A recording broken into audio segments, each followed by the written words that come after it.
भाई ये क्या नई चीज़ आ गई है, समझ ही नहीं आ रहा। मैं उस दिन अपनी इलेक्ट्रिक स्कूटर लेके जा रहा था, पता नहीं अचानक से क्या नया नाटक हुआ कि पीछे वाले टायर से हवा ही निकल गई सारी। बड़ी मुश्किल से मैं गाड़ी खींचे पहुंचा पंचर वाले तक, तो साले ने नया खर्चा बता दिया। कहता है भैया कि इसके रिम से हवा निकल रही है। भाई साहब उसने बोला और आपने मान भी लिया। मज़े की बात तो ये है कि साल, 1.5 साल, 2 साल हो रहा है आपको इलेक्ट्रिक स्कूटी चलाते हुए, आज तक कभी ऐसा नहीं हुआ कि रिम से हवा निकल रही हो। ये सडनली नई चीज़ क्या चालू हो गई है?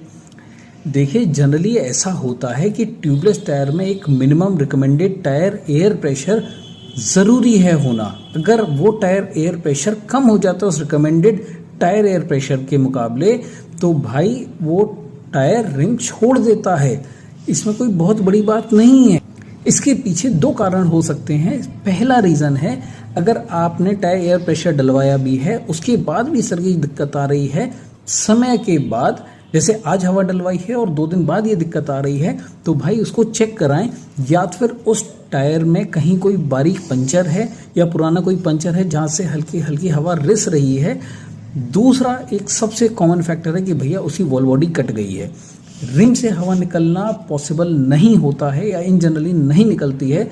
ऐसा दसियों हज़ार गाड़ियों के पंचर के केसेस में शायद एक आदमी किसी में हो तो हो, वरना आज तक मैंने अपने लाइफ स्पैन में रियर हब मोटर से टायर उतरने की शिकायत के मामले में सिर्फ यही 2 कॉमन रीज़न देखे हैं। रिम से हवा आज तक नहीं निकली है। ऐसी कंडीशन में बहुत ज़्यादा कॉमनली अगर आप ये इशू फेस कर रहे हैं, तो भाई साहब आपको कुछ नहीं करना है, आपको सीधे सीधे नया टायर डलवाना है और नई वॉल बॉडी के साथ। 50-100 रुपये का लालच मत करना, नई वॉल बॉडी भी डलवा लो। आप जैसे ही नया टायर डलवाएंगे नई वॉल बॉडी के साथ, एकदम से रिम से हवा निकलना बंद हो जाएगी। और इस चीज़ के लिए मैं लिखित में देता हूँ 99.9999% केसेस में सिर्फ यही 2 कॉमन रीजंस होते हैं।